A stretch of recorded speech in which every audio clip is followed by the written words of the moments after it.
Master Chief is the most recognizable shooter character ever made, and yet in his debut game, he has fewer lines than the random Marine NPCs he walks past. And that's why he works, because he's 7 feet of armor built around a hollow shell, and Bungie spent a decade guarding that shell from anyone, including themselves, who tried to fill it, declaring that the emptiness and the silence was the point of the character, whilst accidentally writing him into a corner that set 343 up for failure, because the helmet was never hiding a face, it was showing a mirror.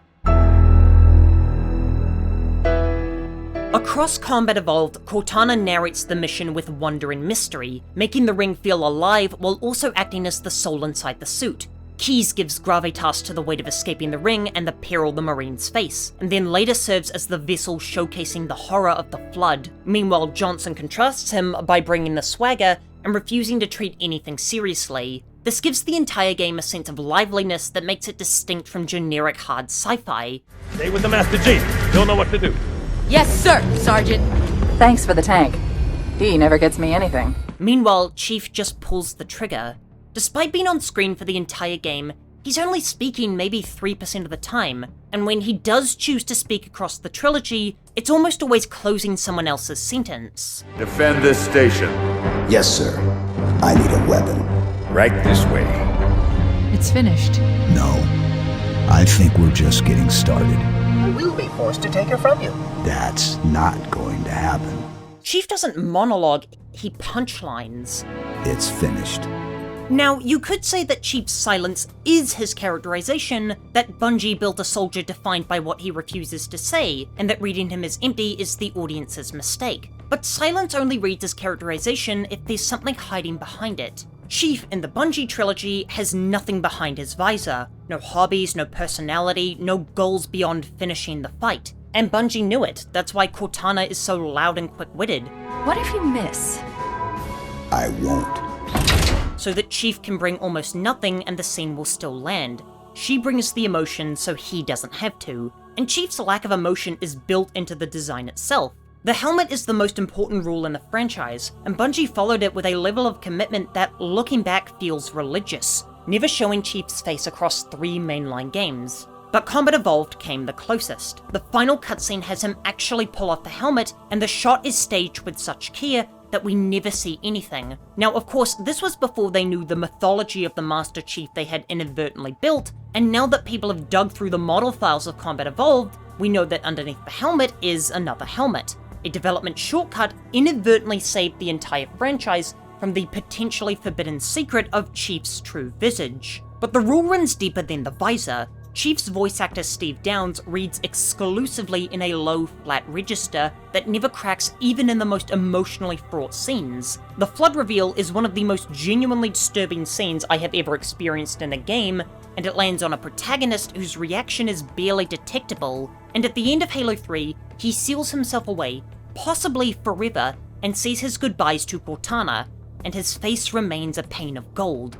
Bungie were clearly in love with the Clint Eastwood model, the man with no name, filtered through a visor, and they kept him hollow on purpose because that hollowness is what let our own emotions fill the room, and that room is a load-bearing. Try to add Chief's own emotions and the space overflows and collapses, and this is where Bungie earns their share of the blame, because they wrote 343 into a corner. They never left a thread or roadmap for the next person to follow to help Chief evolve as a character.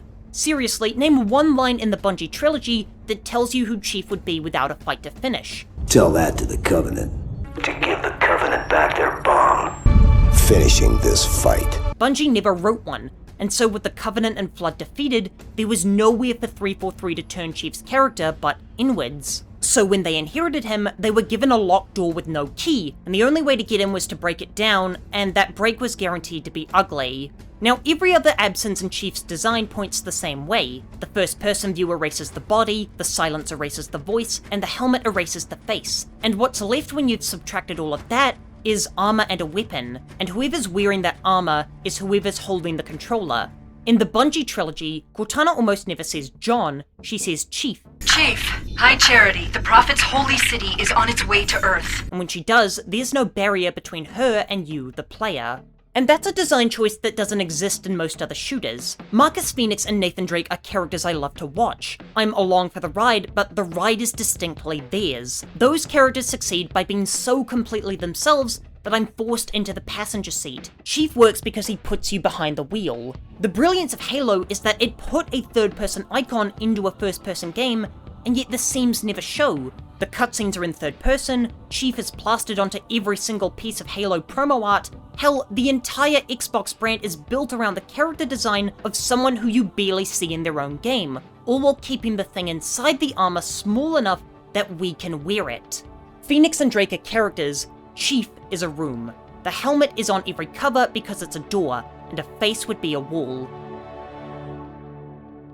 But a room can still have furniture, and that's exactly what 343 tried, and at least initially, I feel they did an excellent job.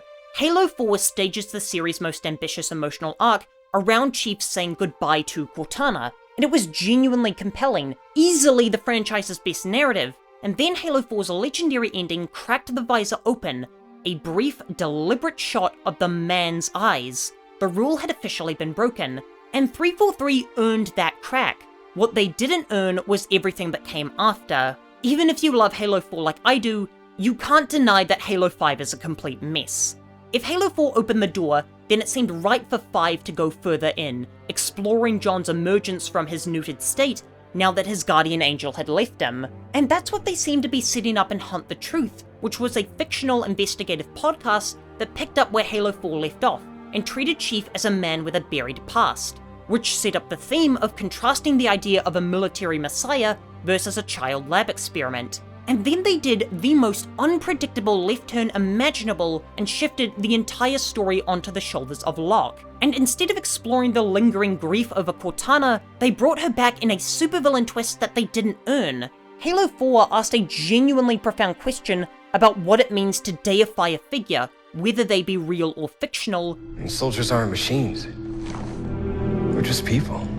And Halo 5 abandoned that question and pretended it had already answered it. And the real damage is that Halo 5 gave Chief genuine emotional complexity and then stripped all of it away before it could mean something. Because along came Halo Infinite, with Chief firmly locked back behind the visor and 343 pretending as if they'd never peeked inside, which is just them running away from Chief's character development after they'd already started him on his new great journey. And while it's a good thing that Infinite pivoted away from Halo 5's plot developments, like Cortana going rogue and Fireteam Osiris, Infinite didn't stop at resetting Halo 5. It's trying to pretend that the entire franchise never happened. Everything about this game is trying to emulate Combat Evolved and attempting to pass itself off as a soft reboot of the series. 343 looked at the mess they'd made of Chief, and credit where it's due, felt guilty about how they'd tarnished his legacy, but they also lost that spark of inspiration they'd had about trying to humanize the legend. The only problem being that you can't unring a bell.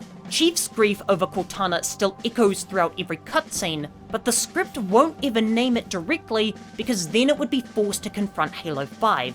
And then there's the open world. Now, I loved it. The grapple hook alone is the most fun I've ever had in this franchise, but it ends up working against what made Chief a great vessel in the first place. Because while the original trilogy's battles were certainly open-ended and designed around multiple methods of completion, they were still on a linear narrative path that Bungie could control. And linearity means narrative pacing, so they controlled when Chief spoke. Master Chief, you mind telling me what you're doing on that ship? Sir, finishing this fight. To make sure it had the strongest possible impact. But in an open world, Chief has to fill the silence with ambient dialogue and reacting to the completion of optional objectives. None of it's badly written. Bob Charlie is now a banished free zone. Hit that terminal and we'll make it official. It's just structurally incompatible with the silence the old games were able to maintain. I'll drop a beacon, but it'll be a while before anyone finds us. Because that silence is what allowed you to substitute Chief's reaction with your own. Are you even listening? Let's go.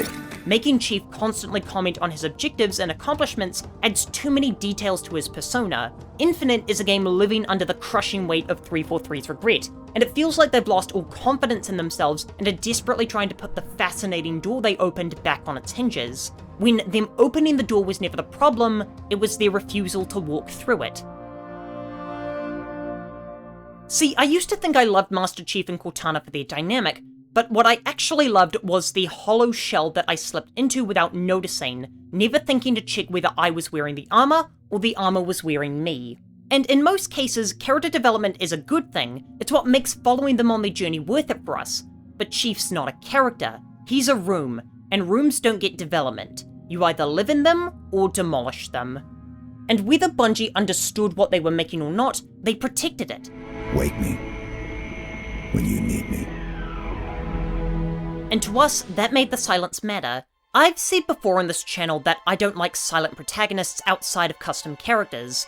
Link, Gordon Freeman, characters who stay mute while the world screams around them, but now I understand why these characters had their personality subtracted whilst retaining their identity, because these characters are empty rooms for us to inhabit, serving as a framing device that puts us into the world while making sure we don't break it.